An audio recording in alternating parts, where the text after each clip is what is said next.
sisters singing sweet harmony.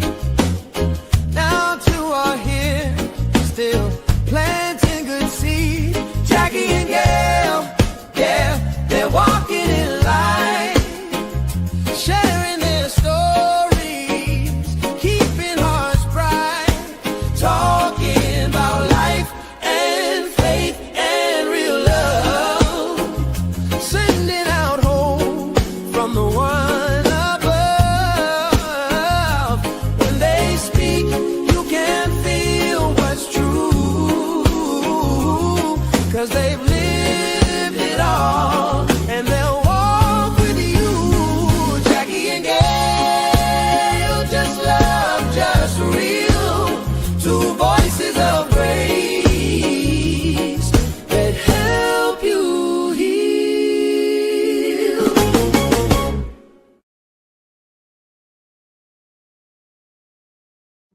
Well, we want to welcome you back to the Raw Podcast. I'm Jackie H, and I have here my co-host Gail Barron, the judge. How you doing, sis? Oh well, brand new year. Yeah. Well, I'm we doing we we we got to thank God. He brought us over, and we're yes. thanking God for that. We're in two separate places today. We usually be together, but that's all we got to do. What we got to do because we got a very special guest in the house. Who? Well, I'm going to play something, and then you tell me who you think it is. Let me see if I can get this together because you know how I do things, right? Should have had it together today. I tried. I tried. I tried. I tried.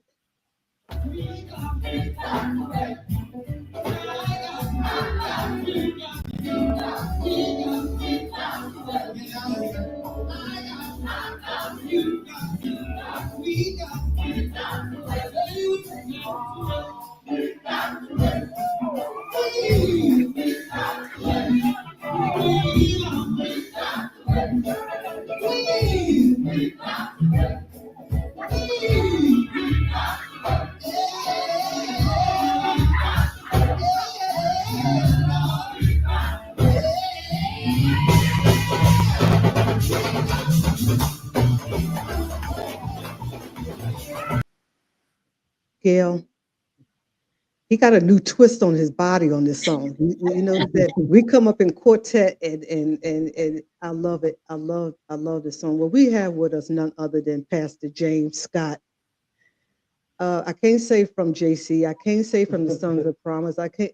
I'm just going to say Pastor James Scott from Philadelphia. Sir, welcome Thank you. and thank you for gracing us Yeah, to be on our podcast. thank you. Not thinking it robbery of all the stuff that I put together that you come and sit with me. Yeah, How you doing? I'm How you doing doing? okay. I'm Okay. doing okay.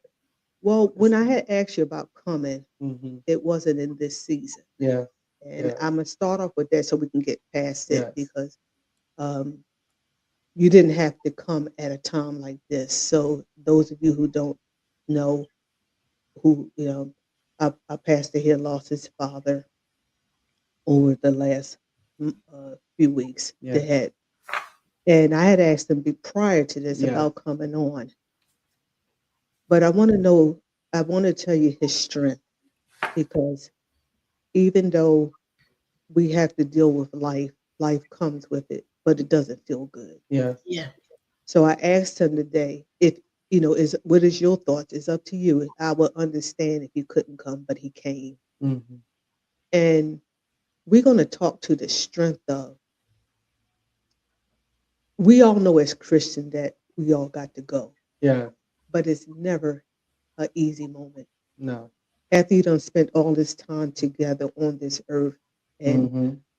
um, I came to a couple of your services even after the passing of dad to play for you, and I Hmm. saw your strength, and still had to preach, still had to go on. Yeah. What would you say is your strength? What is it that say, Pastor James, even though this is happening, I still got to stand. What is that? Um, I want to say that strength um is definitely unrecognizable. I don't know how I got it. Mhm. I know I had it when he first passed. I was doing okay for the most part, but as time got closer to the funeral, Mhm. and then we had to wait until Tuesday to bury him, so that was a whole nother longer period for me to be at rest. Mhm. I could not rest until I know he's at his final resting. And so I, right after he passed, I had a couple of more assignments to do. I had this couple places to sing at up until this past Thursday. And I felt like once I got these assignments completed, I knew I would be okay because me singing, that's where my strength mostly comes from. Um, but I knew that I would often think about when people died in our family, how my father was strong through all of it. I knew that, when his sister passed, when um, his mom passed, he was very strong. But he always, you know, no matter what, he was preaching, doing what he got to do the very next day. And I feel like that strength came from him, me watching him and how he, maneuver around the deaths of our family and our loved ones. Rather it was sudden deaths, long time people in hospice. Um, I've looked at and remember how strong he was. And I would ask myself, um, yes, I thought about taking off a couple of Sundays just to relax and rest, whatever. And I thought about what he would tell me to do. He Mhm. would tell me, there's still work to be done. Work now, you can rest later. You can plan, when you want to take your time and rest and whatever. But he always had a mind to work. And so that's where, I was inspired to really keep doing what I had to do. Even the day after, I finally decided the day after the funeral, um, to let someone else preach.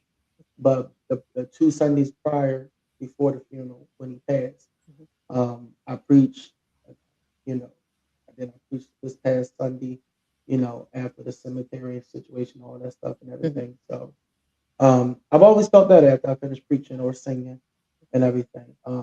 I do know now in this season, now that I finished most of those assignments, I do know now I am going to slow down, to deal with this grief a little better and stuff.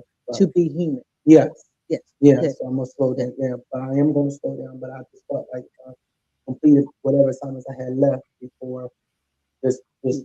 January came in. I'll be okay. So, Gil, he said something key to our raising. When you birthed in it, when you was raised that way, you find that strength in Mhm. that they had a culture that Mhm.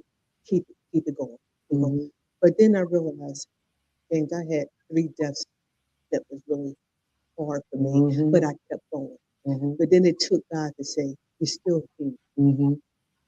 It's okay. Yeah. You're gonna get back on assignment. Take some Mhm. time Yes. just." So a couple of years ago was the first time after all those deaths that I went to grieving class. That Mhm. I, because singing was our strength. Yes. Sister preaching was the Yes. strength for you people. Mhm. I saw your brother even eulogize. Yes. Gail eulogized my mom. Mhm. It's the duty that we was raised, Mhm. and we find that in the strength because of Mhm. what they taught us. Um, I want to go back to your childhood Okay. a little bit because we talked about the culture of how we was raised. Was you always happy with the way you was raised? Going to church, and did you have to go to church and when everybody's outside Um. playing, and we gotta do? I'm telling you about mine. The people down the street playing basketball, Mhm. but Wednesday, Friday, it seemed like we went 7 days a week, but Yeah. because I was a musician like you are, Mhm. I had to go to the rehearsal. So it wasn't Mhm. just the church; it was all the other stuff. Mhm. And Pastor, I wasn't happy. Mhm. I'm good Good. now, but Yeah. what was your? Growing up, when we were growing up, well, first we was homeschooled. We Oh, were you. homeschooled. Oh, I didn't know it. My Okay. brother came out of regular school in the 5th grade. My Okay. mom pulled me out in second. Uh, So the rest of our lives was homeschooled. Mom and dad taught us. they homeschooled you? Hmm Oh, okay. They Okay. taught us. Okay. And so The fact of us trying to make friends growing up was definitely Oh, unless they was unless they the church friends and we saw them on Sunday. Growing up, oh, you just only had to go to church on Sunday? no, I'm talking. We saw those. Oh, you saw the friends on Yeah, I Sunday. saw the friends on Sunday. Okay. But growing up, um, especially when we were growing up, Dad was still singing with the family with the Sensation Trap, and he was still singing with the blues. So once at the time, we was at the church called Second Pilgrim. We would leave Pilgrim. If Pilgrim had afternoon service, we had to come back for that. And after that, the Blue Jays had to sing at 6 o'clock somewhere. Always, it was always something every Sunday. If he didn't have to sing with the Blue Jays, he had to sing with Sensational Travel. You had to go to the show? We had to go. Oh, Oh, okay. we had to go. Okay. Nobody stayed home. Anytime there was church, a revival, I'll never remember any time when Dad would preach. About 45 revivals a year. It'd be 3 revivals in January, 2 revivals in February, maybe one in March, and May. Every week of May was a revival. He started at Oak Grove Baptist Church, first week of May. Second week of May, we had to go to Sparta, North Carolina, get run a whole week revival then.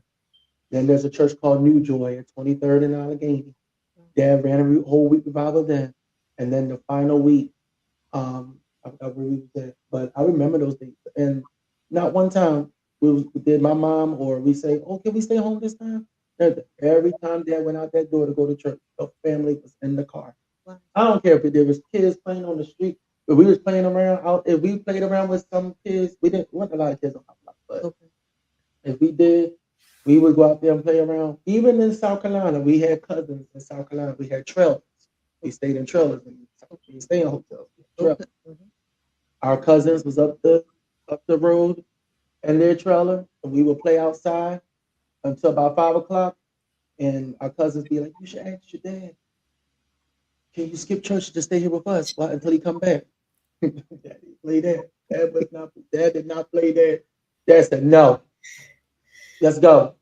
Were you used to that? Like We was would. that I know that you had to do it, but was that okay with you? We were okay until we got later on in life. And like We was like, "Oh, this stuff much better stuff." We teenager, left as a teenager, you start feeling that. our church picnic.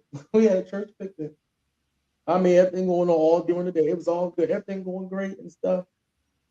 And the church picnic went open until 9 p.m. Around 4:30, Dad started rounding everybody up, calling my brother and "Let's go. Gotta go home because I gotta preach tonight."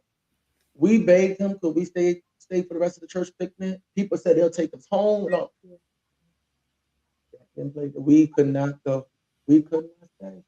So when did your resentment set in? Because right now you full church, you doing what you're saying. So what period was that you? So it didn't really bother me as much as it bothered my brother.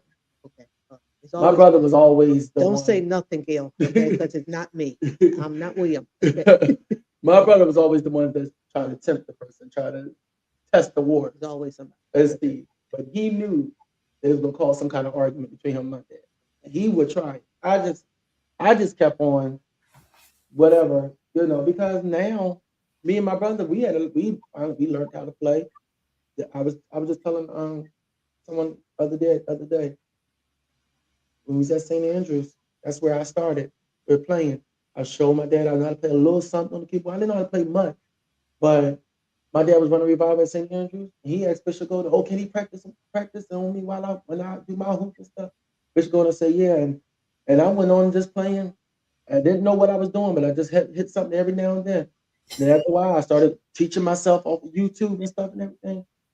And all of a sudden, I was around 8 years old at that time, and for the rest of my whole childhood growing up, everywhere Daddy went, Daddy definitely needed me to be there because I needed to play behind him. Then I taught my brother. So my brother started playing behind him. So I was the soloist. Self-taught. Okay. Yeah, and then I taught my brother. I was the soloist before Dad preached. We would go to Missouri, Kansas City. We was in Houston, Texas. We was in Virginia. We was in Bristol, Tennessee. We was in South Carolina. We was in Macon, Georgia. We was in Savannah, Georgia. We was in Jacksonville, Florida. So he didn't have nothing to bring you back home because you was homeschooled. So It was you had it was to. homeschool. We had nothing to come home Yeah. for. In August, Philadelphia better not find us. Philadelphia couldn't find us in August. From the last week of July to the first week of September, we were gone. Dad was doing revival, and I'm talking about revival. Dad would start off in Yorktown, Virginia, a whole week. Last week of July, first week of July, we in Jerusalem, North Carolina. Then second week of August, we were in Columbia, South Carolina. Third week of August, we in Sparta, North Carolina. We back and forth. Even if death came, when death came and hit the family, Dad was crazy. The funeral may have been that Saturday. We on tour. We would leave South Carolina Friday night after the last night of revival, go to Chicago and go bury our loved ones, and then be right back in South Carolina to start the next revival. That's Sunday. Dad took us everywhere. Yeah, what you got to say? Because I mean, this don't sound like our life. But sometimes I don't know what this is. Is this? But even to ask us, like, if did I like it? It was cool. But when I got older, I wanted to stay for some things. The church was having some stuff while we Yeah. were out of town, and Dad said no, no, no, all this stuff. But after a while, I was like, okay, you know what? I just didn't even build the argument. My brother, oh yeah, he like, well, I don't understand why we can't do this. I don't understand why we can do that. And all. Uh, Even when we had girlfriends, when girlfriends went right off us to church, that was it. Wow. We couldn't. I remember my brother tried to ask my dad, could he go to the movie? We didn't go out to no movie. We didn't none of that. None. Did you have a TV? We had a TV. Oh, Oh yeah, we had well, a at least you TV. did a little. Well, we Okay, had a TV, we didn't have. but that whole thing of trying to go out at I think maybe twice. He, we went to go. My brother was dating somebody, and they had us to, wanted to see if we can wanted to go, and we begged dad.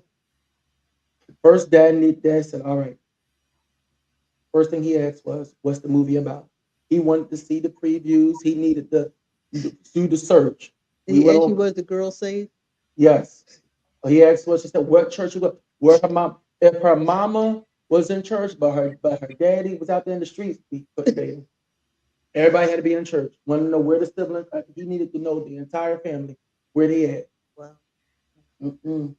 You think that, Gail? Do you think y'all think that was the culture of the time of them, or what? Like looking hindsight, that era of our fathers and your father, Mm-hmm. that era, protective, be about God, and you going to go to church. If you stay in this house, you're going whatever that. Mm-hmm. So you think that was the culture? Yeah, It absolutely. it could have been, but Lord knows I appreciate it. So when you Mm-hmm. listen to Pastor James, Jackie, you shouldn't have no excuse. I, You know. I don't. I don't. That's why I think he embarrassed me a lot. So we're gonna get to that part because he taught himself. So when I was just telling her Sunday. Mm-hmm. I said I have never been so embarrassed. I don't know what it is. It comes when I don't think. I know you called me to play. Mm-hmm.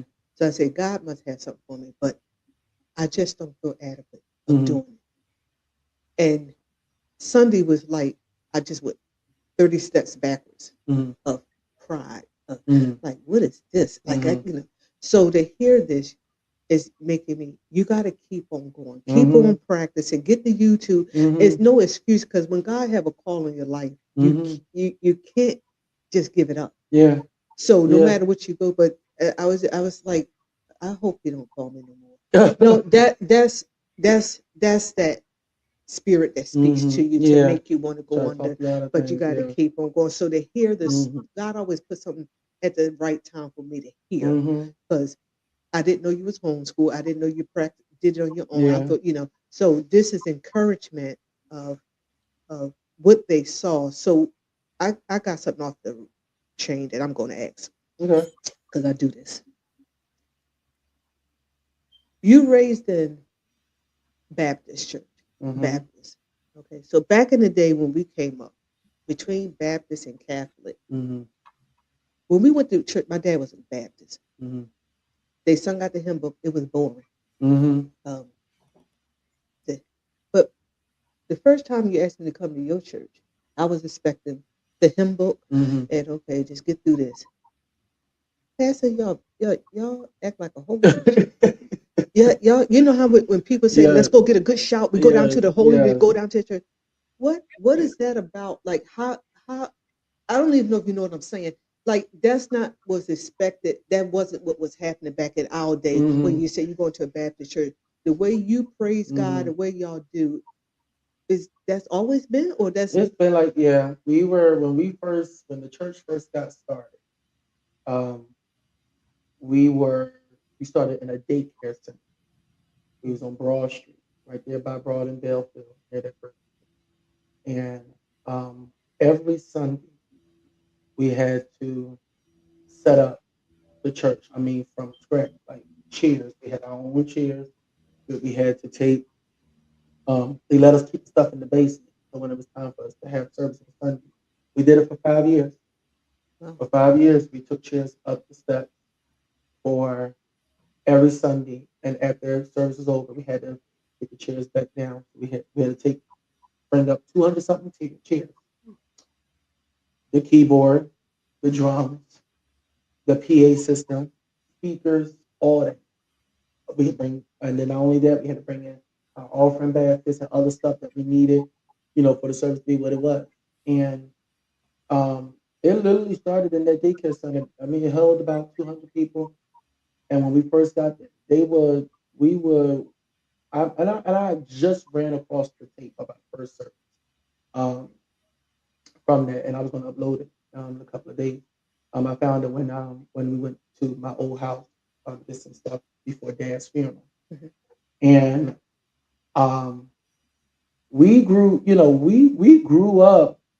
Even when we was at Second Pilgrim, they was just like that. Mhm. It was just like that. Each Second Pilgrim, it was a Baptist church. But they regularly. The deacons opened up devotion, Mhm. had their hymns and all the stuff. For that first part. Service started at 11 o'clock. Deacons and them, they did their parts about 11:15, 11:20 and stuff. So they did the old school traditional praying and hymns, testimony service. But once the choir marched in, and sometimes they wouldn't even hit their first song. It was always high praise, always. So by the time we got to Faye Canaan, when Dad left Second Pilgrim, and we got to Faye Canaan, it was like every Sunday it was always on fire. We had a praise team.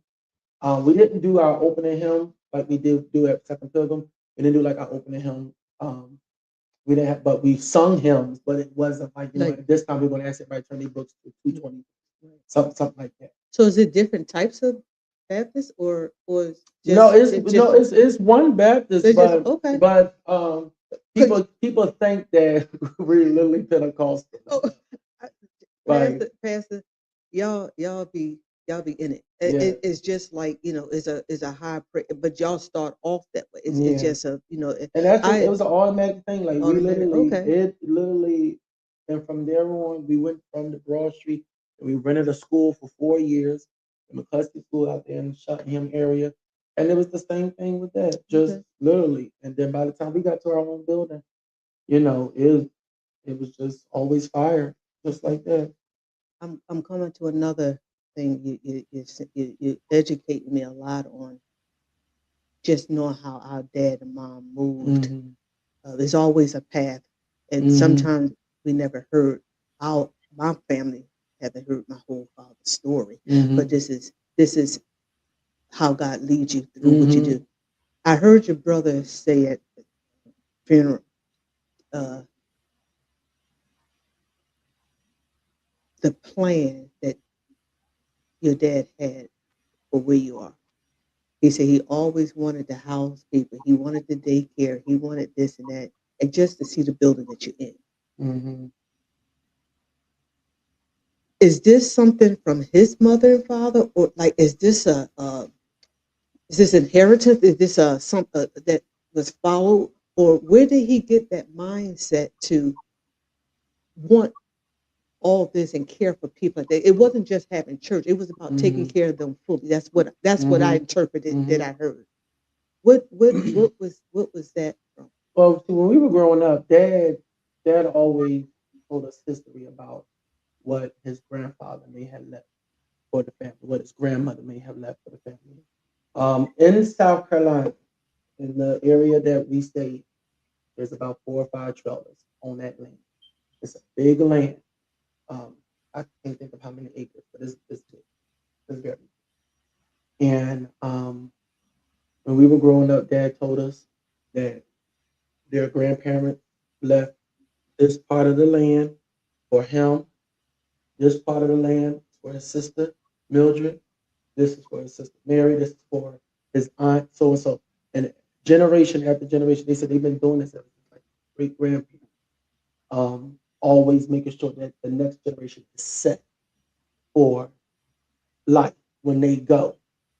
And Dad always, try to teach me and Junior how to get things set, even to my brother's kids. Like, still making sure there's something left here for whatever, whether it's a house, land, property, car, whatever. They've always done it from generation to generation. And so, um, him trying to be a blessing to others, he got that from his mom and his dad. They've always been trying to bless somebody. Somebody's in need, or you know, when they always talked about when they first moved to Philadelphia, how the Johnson family, Curly Johnson and them, was the very first family that they met. See, they were in South Carolina. They moved to Philadelphia in 1970, I think, maybe 1968, 1970. One of the first families they met was Curly Johnson, his mother and the father of all those things and all this stuff. And they helped each other to get situated in Philadelphia and try to, maneuver around. And even my grandmother, my father's mother, she always been known to open her house to people if somebody needs somewhere to stay. Even to the grandchildren, to my cousins, and them, they a lot of them lived with grandma and them at some point. Some of the kids Mhm. live with my father too, and they've always been. My father has always been that person. Even when we got older, my friends they would come over sometimes. As we got older, they let friends come over to the house Mhm. when we got maybe 18, 19, stuff like that. They would come over. Dad would ask them, what you gonna do about college? You going to college? What you gonna do? And all this stuff, whatever.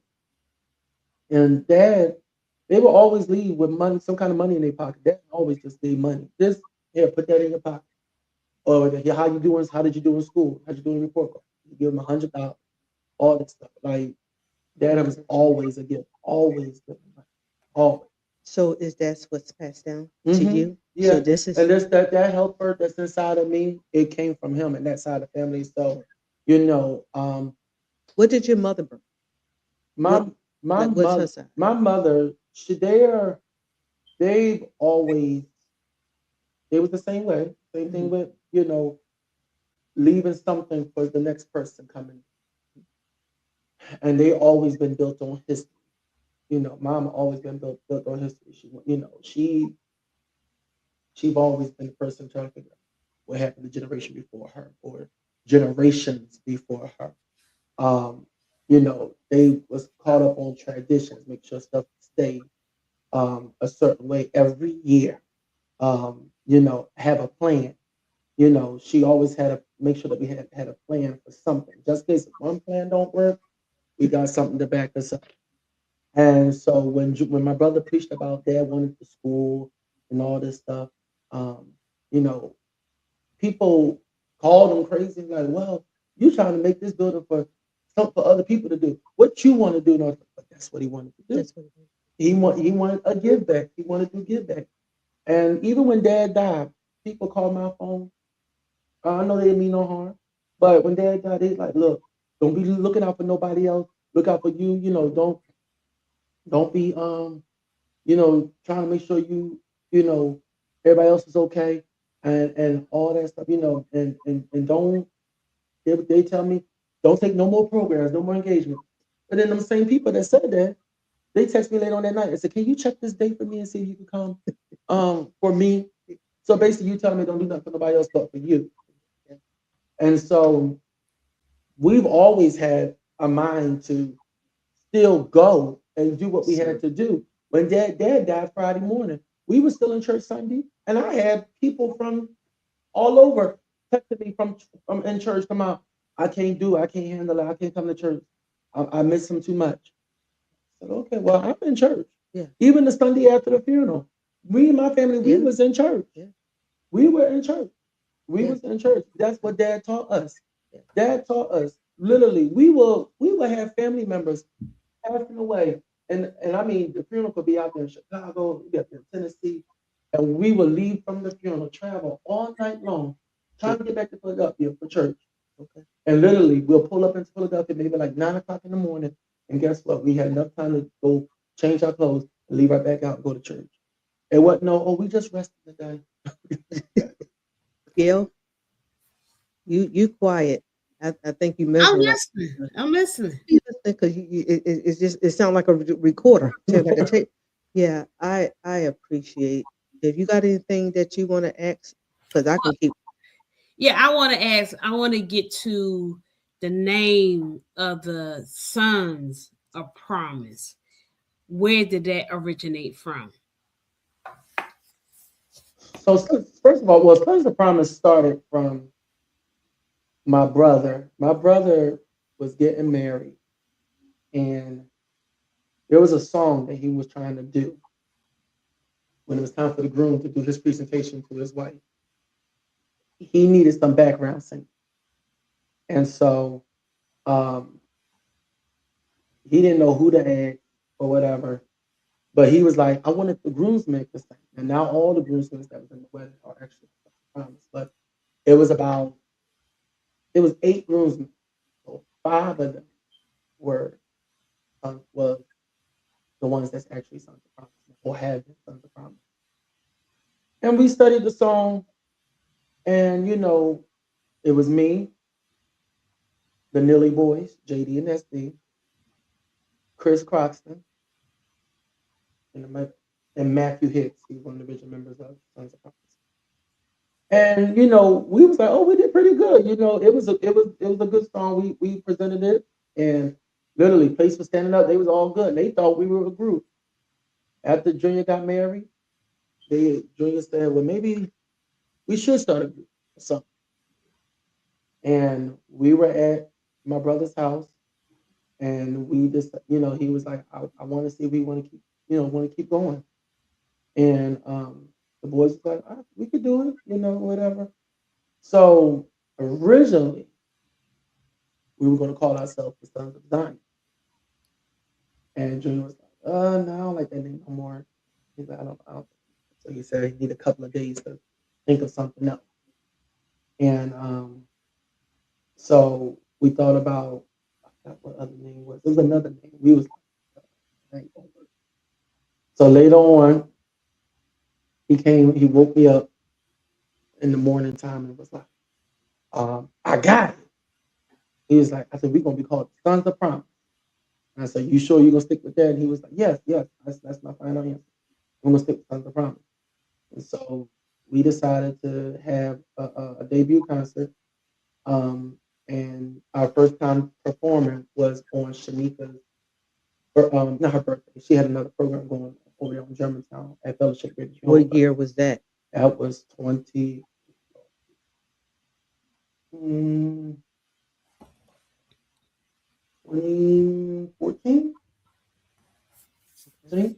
2013. Somewhere around there, around that area. So did it have anything to do with your family history? The group? The name? No. He came up there with out of his on his own. His Sons of Promise. So, yeah. So for some of you who's watching and looking, I'm gonna give you just a preview of what we talk about the Sons of Promise, who they are. Yeah, I'm in your yes, I am. Why, yes, I am.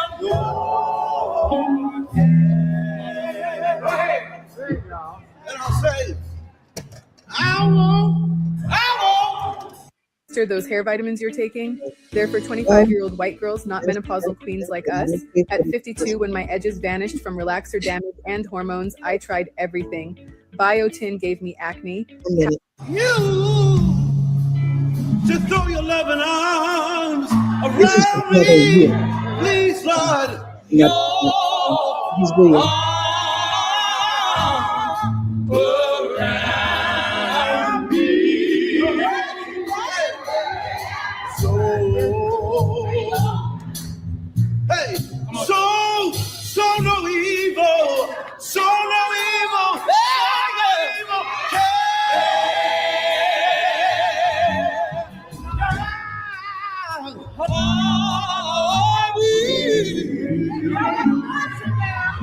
anybody in the night had to call on Jesus. Only answer your prayer. Oh,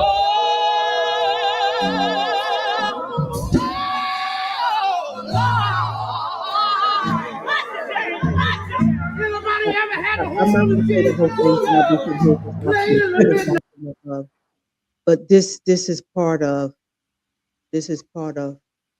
history for us because we all came from backgrounds where our dads and Yes. mother sung Yes. quartet. That was part of our life. How did you all get? How did your dad get start singing? That was just something that through his family was singers, or Yeah, is through it his something family. his tradition?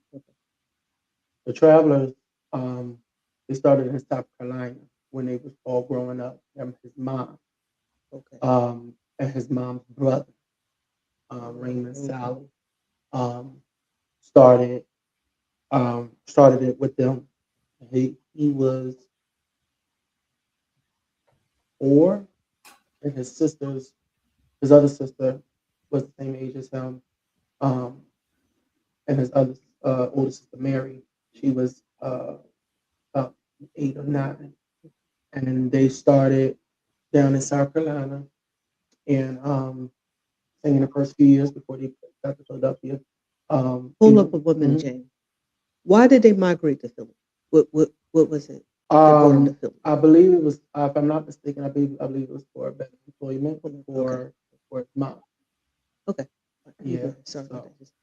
Because yeah. our parents come from Georgia. Mhm. Everybody migrated. Mhm. And I always try to hear the history of why did they come. And Yeah. then when one get here, they bring the for betterment. So okay.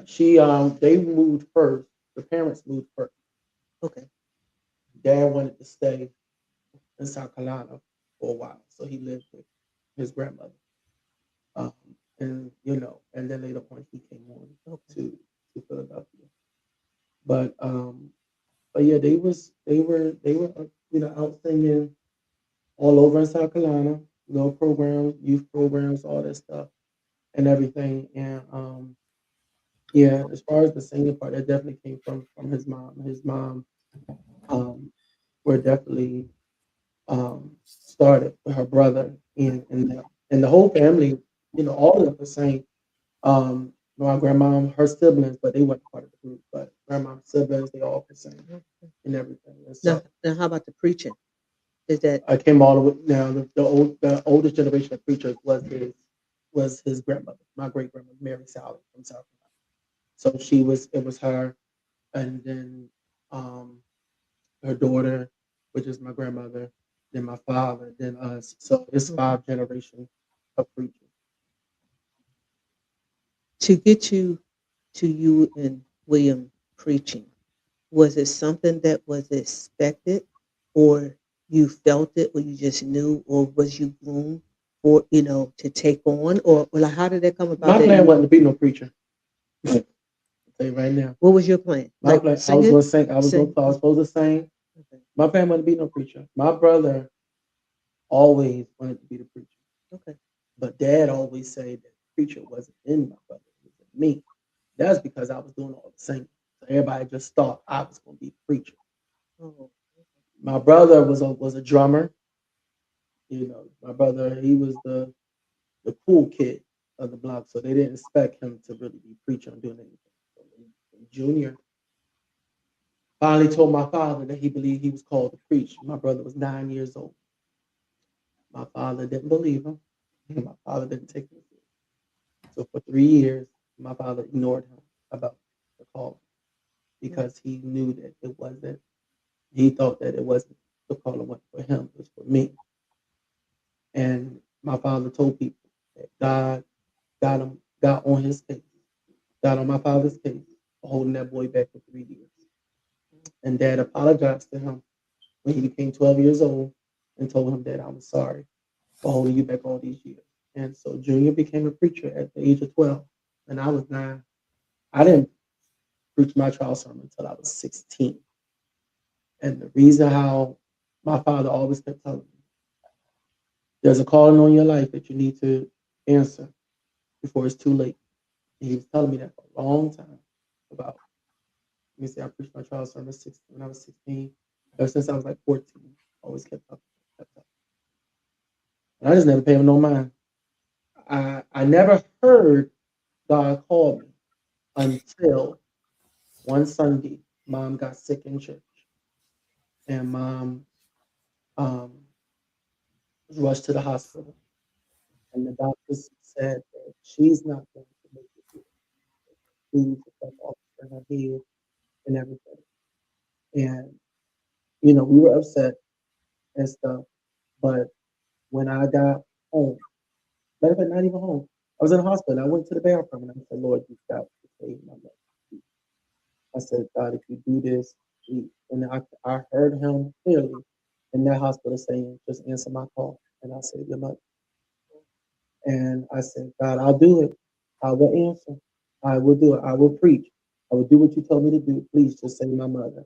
And that's where I really, really heard God that night. And mom was in a coma for 48 hours. She finally woke up on that Tuesday stuff. That was in March. After you, yes.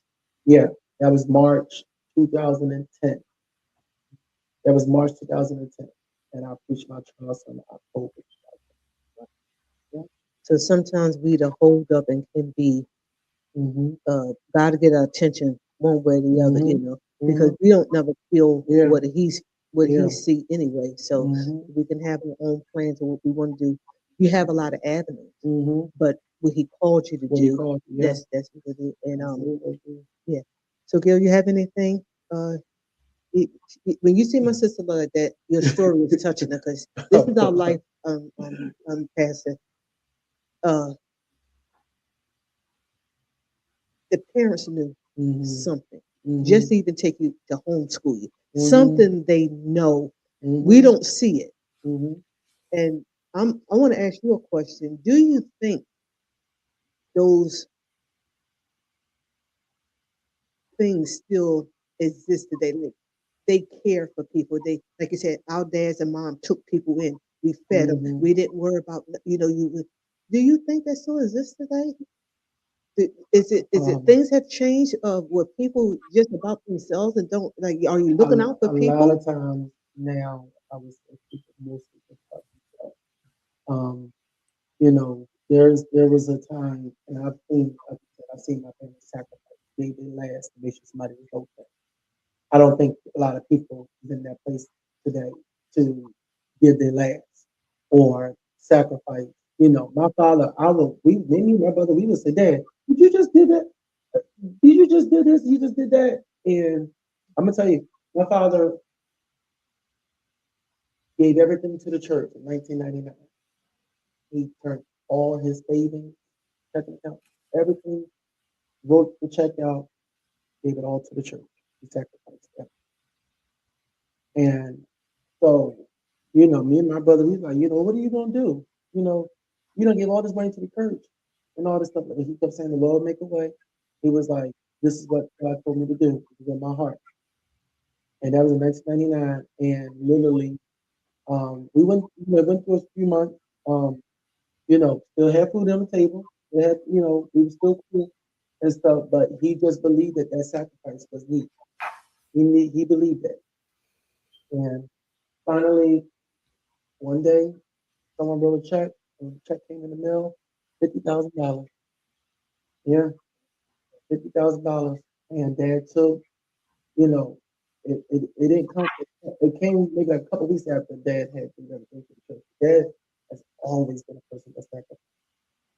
So we had a piece of property at our former church that we had down in Jersey, where they grew their own gardens and everything.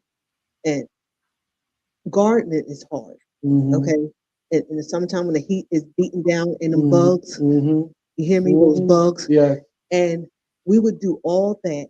And my father would gather up that food, those peas, those greens, cabbage, potatoes, and he would bring it back to Philly and pass it up and down the street to people free. I thought about when you say y'all put up the chairs, 200 chairs, take them back down. But somebody saw, God will bless you. But at that time, I was like, first of all, I'm out here fanning all these bugs and it's hot. And you gonna give the food? But we was never without. There's not one time we had our lights out. There's not one time that we had bikes, we had everything. And my father was the only one worked. My mother never worked. She was a homemaker. But you seen the blessings. You seen how God. So today, when I do things and when I see you do things, that's why I'm so drawn to it. I've had my father and them was they cooked and they would just feed people. We took on a lot that was them. But I had the same thing, and we had the same thing. You giving that food away? That's all you charge? Well, if you know the big picture of how God bless. He can bless you more than if I was going to. There's some people who can't handle this, can't afford it. So it's just good to hear that somebody believed enough to know God. If you sacrifice and do what you're supposed to do to God, it might not come when you want it, but it's always. So at a young age, that's when they say, Daddy, he was just a man that served God. But every time I turn around and see you at church, you're doing. It's a blessing. And I see when you handle the young guys, somebody needs someone to look up to. There is somebody left that God can use. And I just want to commend you on the stuff that you do. I work your Christmas program. And so I just see selflessness. You're not selfish. It ain't about just come to see me. You bring your friends. It's a whole. So we need more of those type of people in the world. So I'm just glad to know you, man. I just what you laughing at, Gail? No, I'm reminded of a song, "The Mighty Clouds of Joy Sing." Music is my way of life. It's a part of loving you. So the things we were brought up in was the life. Like some people can take it or leave it, but that was what was instilled in us was life. No matter what we go through, no matter the storms, the trials, if you can give me a song or if you can give me the word, it always resurrect my spirit. I can't do without it. And just listening, we're not alone. It's nothing new under the sun. And you just need to embrace it and go forth, because the text to what you do is deliverance for somebody. Just keep up with your uniqueness, your differential advantage. You don't have to be like nobody else, because what God has for you is for you. And I'm encouraging you, but I'm also encouraging myself. Go on.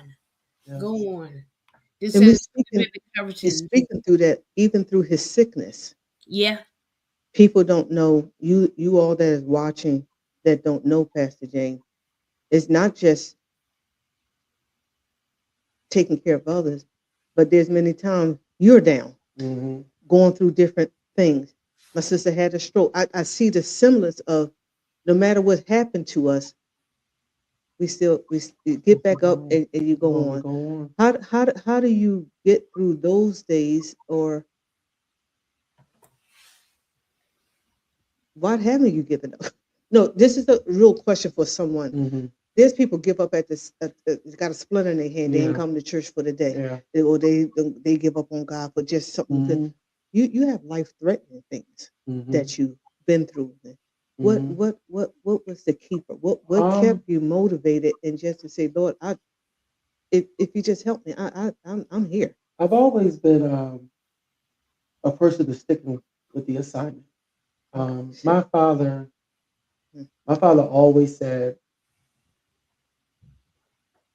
if he's not feeling good somewhere, or if he got to preach, he always prayed to God and said, God, whatever it is that's afflicting me right now, and you just take it away until after I finish preaching. So, and so literally every time he was staying, you wouldn't know he wasn't feeling good because God numbed it all until he got finished.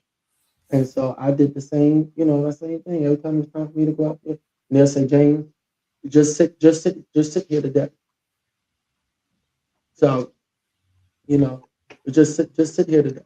He'll keep it up. And and I just say, okay, but I was like, if I feel up to it, if I feel, if I'm feeling good or feel all right, then yeah, I'll sing. May not sing all the songs, but I make sure, that I do what I can.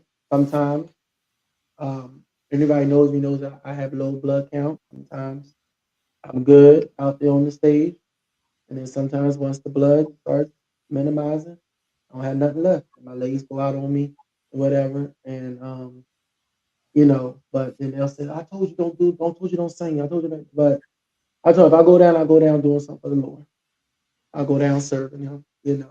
But like I said earlier, I am going to take those necessary breaks because at the end of the day, if I were to sit here and say I'm good now without my father, I'll be lying because I had a hard week.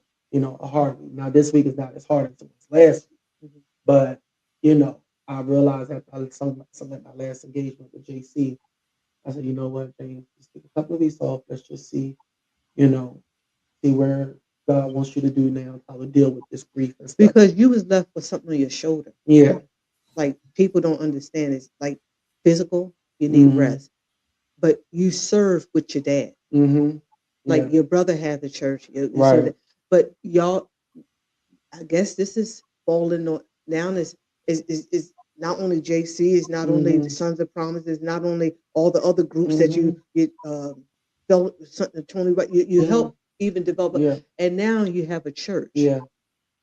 Before you had partner. Right.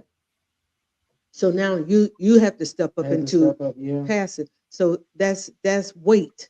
Mm-hmm. Even with the assignment, it's not that you're telling God no or nothing, but God understands. Yeah. So take as much time, take the time that you need because it's going to be great because He know He can trust you. Yeah. You're faithful. So you bridge the gap between the old and the young. I see the people that sing with you. You have all ages. This is powerful, sir. When you can reach up and down. You got people standing with you that's over 60. Yeah. You got people younger in the teenagers. Yeah. You got them all on one platform. Bringing that's weight. That's an assignment. Yes. So we praying for you. Yes. We thank you for what you have done for the right family, even helping us. Yes, but absolutely. You have a great assignment, and God chose the one who can take it. So it's nothing that God didn't see. Yeah. He built you for you can be example and a witness for you're a living testimony for someone else. So I say go on. Yeah. Take it. Keep prayerful. Get the rest. And before we let you go, I want you to just tell some of the places or things that you have coming up. I know you always do. We have been privileged to come to a couple of your conferences. Always had a good time, good word. It has always been, well, I got a lot of it. I know my sister did because she had talked to me to death for the next week about it. So she one that when something happens, she got once you fill her up, and then I got it. I'm the recipient of. I just want to let you know I'm the recipient of what you do. but it's good because she already done told me that they got to okay. So I want you to Yes. just and we old. No, what I mean, this is what I'm saying. You can reach up and you Yes. reach down. I don't feel like I'm going to a child's play Yes. Yes. or children play. It's Mm-hmm. always substance. Mm-hmm. It's always an honor to be there. I just have one problem. That's it. I just got one problem for the last time when you drug me on the floor to make me pray some more like that, and my legs hurted for a week. Like that's only. No, he gonna make it. He gonna get the best out of it, whatever way he's gonna pull it. He go. So she laughed the whole night about that. She said he got you. I said that's okay. The next time I hide in the back or something, but I'm not gonna stop coming. But Yes. tell us of some of your upcoming events that you have coming up. Well, speaking of the retreat, so we have in our 12th annual retreat. This year is going to be held at the Crown Plaza in King of Prussia, Pennsylvania this year. Okay. And so registration is out now. The room link is available. The room links are running. The rooms are running 139 plus tax. Um, and registration is 45, I believe. Um, but this has been going on about 12 years now. Mhm. Even when we're doing that, my father was like, "Are you sure you're gonna be able to do this? This. You gotta be careful with this. Make sure you do, you know." And Mhm. I went on, and I went on. My father, he doubted me. He was like, "You sure, James? Be careful and all that stuff." And I was, I'm going, I'm gonna do it, and it became successful every year.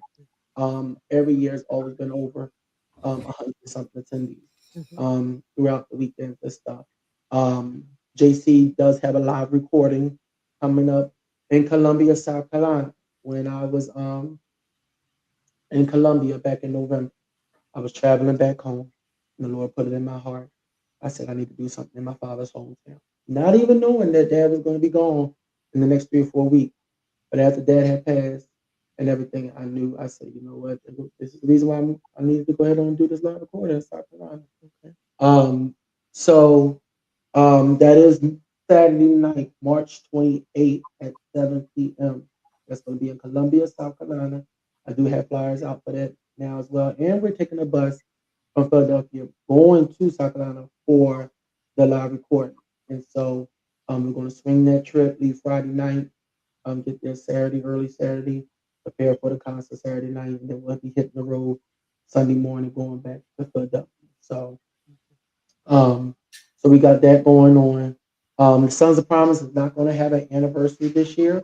We may have a little small musical, but we're preparing for our anniversary to have it on the cruise in 2027, Okay. and that's in April of 2027. Okay. We're preparing for that, so we'll have information for that out next week as well. JC is going to have the anniversary first Sunday in May. The location hasn't been determined, but we're So just doing. let people know your handles or how they can reach you with Facebook Yeah, you or can what reach me else? on Facebook under James Scott. If you can't get you on that page, you can, James Scott 2, the number 2. I have 2 pages. So you can reach me on James Scott or James Scott 2. It would say James Scott, James JC Choir Scott, the second page. You can reach me on Instagram, J underscore the singer. You can look for me on TikTok, James Scott / JC Choir. So most of those, if you type in James Scott on any of those platforms, my page will come up. You'll see my pictures. It's not hard to find me on those social media outlets. But on those outlets, you will see the flyers for all the stuff that's coming up and stuff. So when is the date for the conference? The conference is March 6th, 7th, and 8th. Is So the beginning of the month. Friday, Saturday, and Sunday. Yes. Okay. Well, you heard from the man himself. We honored to have him. He took time to come talk with us. It was a joy to hear your life story. I've been around you, but I never knew the story. And sometimes it's in the journey that is the testimony. Yeah. So you encourage us today that no matter what it looks like, keep it going. Yeah. Keep going. And I thank you so much for stopping by in this time. I didn't know it was going to be when I asked you, Yeah. to do it. It wasn't about know it's going to be, but thank you. And anything that we can do, that I can do to help you as much as I can, I will be there. Thank you so much. So, and thank you for pushing me. Yes, absolutely. Thank you for pushing, but I don't have to do that again. Okay. But Gil, you got anything? We're gonna let him go so he can get on his way. We done kept him an hour, and I appreciate it. I'm satisfied. Be encouraged. I say no, be encouraged, take your rest, but refresh and go on. So you know the right family is behind you. Yes, thank you. I want you to say a prayer for Darlene. Okay, all right. So Darlene, if you're looking, I'm telling them on you. She have to get skunked back to try to get a little harder. She can, but I just keep her encouraged. Oh, yeah. But Darlene, you missed it. He's down at my house. No, but anyway, to all those, as we always say when we leave our podcast, love God. Yeah. Love family. Work hard. And be kind. And I could say today, just keep God first. This is a living witness that we have on this podcast today to show you what God can do. So we're going to end our podcast with showing, we're going to have, just give me 1 minute. I'm going to pull it up and we're going to leave out of here. This is how we're going to close today. He's a preacher too. He has a lot of hats. Oh, before I put it on, anytime soon, marriage? Oh no. Oh, okay. He told the church, Sunday Gail, that if he do get a first lady, the first lady is still the first lady. Okay. James is funny. He's saying the first lady is still the first lady. So we're gonna be the first lady plus the first lady. It's gonna be all the ladies up in the church. So, but we'll be front row, or maybe not the front row, but I'll be in the church whenever that time comes. Please invite us to the wedding. We want to come. But ladies and gentlemen, Pastor James Scott of Philadelphia. We're gonna close with let you know that. To have peace. There's some people that don't want you to survive the storm. There's some people that don't want you to survive your sickness. So you got to be careful who you hang around. You got to hang around people that believe in the same thing that you believe. If I'm looking for a healer, I need somebody to look for the healer along with me. The song says, I'm looking for a miracle. I expect the impossible. The sky is the limit to what I can have. So just believe and receive it. And God will perform it today. How many of y'all waiting on God to perform a miracle for you right now?